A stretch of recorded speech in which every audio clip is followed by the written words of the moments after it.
Yan, dahil may alaga tayong native, kumukuha si daddy dito ng mga kangkong. And ito yung ating isang native dyan, nakapastol. Kasi ito mabait to. Sumusunod agad pag pinapastol ni daddy. Unlike dun sa isa, so kailangan kumuha ni daddy ng kangkong. Ito mga kangkong, ayun o, ang dami. Kinukuha na lang natin dito. Libre to. And ito yung isang way para makatipid tayo sa pagkain ng ating mga alaga. Kasi mahal na lang ni, feeds. Kahit na yung mga native kaming alaga, ayan, nagdadagdag kami ng feeds doon. And yung mga piglets namin is yung mga mistisa. Gustong-gusto din nila yan.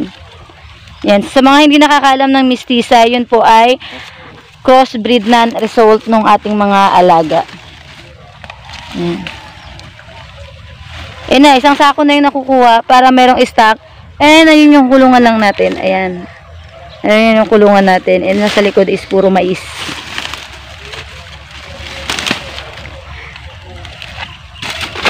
Yan, dahil marami pa naman tong mga kangkong dito, kangkong muna. Pero nung nakaraan, ang binibigay namin is saha ng saging. Mas gusto din nila yon.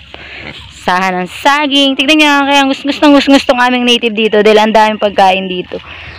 Ito yung isang klaseng damo. Yung may mga tinik-tinik yan, kinakain din nila yon. Busog na siya. Yung busog na siya. Hihinto na lang siya. Pero hindi siya umihinto. Diyos ko, arsab. Yan. Ipapastol din dapat namin yung isang native, kaso napakahirap niyang itawid doon. Ayaw niyang lumabas sa lungga niya. Tinry ni daddy, so wag na lang. Yun na lang gagawin ni daddy. Oh. Yan, so after natin kumuha ng pagkain is ilalagay na natin doon. Bali nakapagbigay na si daddy ng mga nung mga kangkong kanina.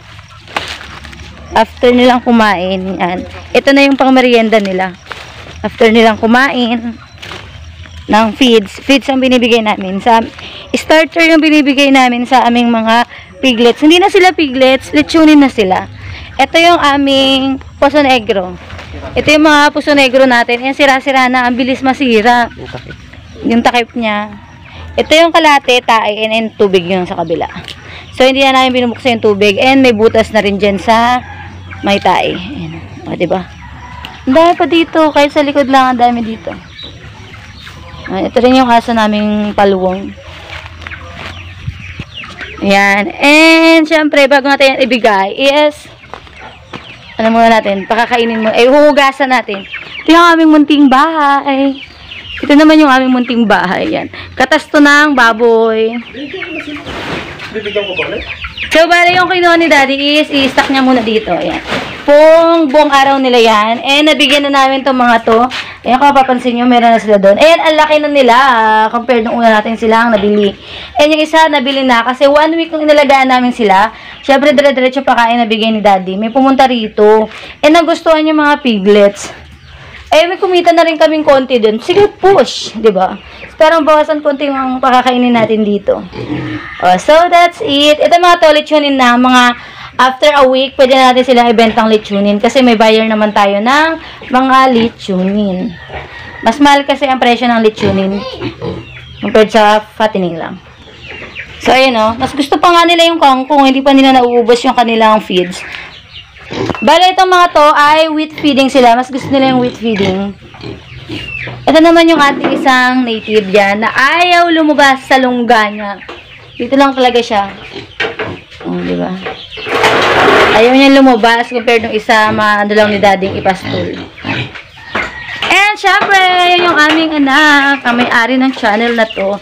So, kung di pa kayo nakasubscribe, please subscribe for our Munding channel. Alam nyo ba, mag-alaga lang tayo na mag-alaga ng baboy. Dahil sa amin, tignan nyo, ito yung munti naming bahay. And dahil sa baboy, and unti-unti na namin napatayo. Ayan, kung mapapansin nyo, puro native dito. Eh, yung mga fattening natin, mga hyper is nabenta na. Kailangan natin itong linisan kasi magpa-party, magba-birthday anak namin, kailangan namin magbawas. Kasi yung sa malapit sa amin sa poultry is nag-harvest and maraming langaw. So, para bawas langaw, binenta na natin yung ating mga fattening dito. Ayan. So, ang mga naiwan lang dito ay yung mga big, and ito, ay yung isa namang native pa. Ito ay, party. You know it. So, that's it. Kung gusto nyo yung munting video namin, just like, comment, and subscribe.